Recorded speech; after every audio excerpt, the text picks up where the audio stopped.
Cruise.azın değerli dostları, müşterileri, Norwegian Aqua gemisində inaugurasiya ilə əlaqədar ümumi məlumatlandırma üçün Aqua Theater 6, 7, 8-ci mərtəbələrdən ibarət bir teatr bölgəsidir, yəni zaldır.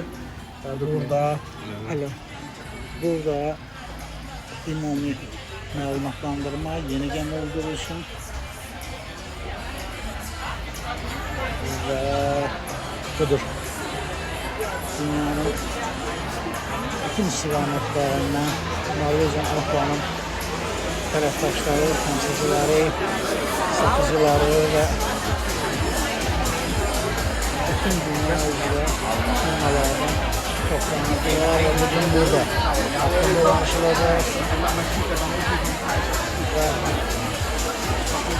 xoşbəxtlikdir bizi də Azərbaycandan bura dəvət ediblər, almışıq dəvəti və rəsmi şəkildə burada yer alır. Good morning, Norwegian Aqua! We made it! We are here!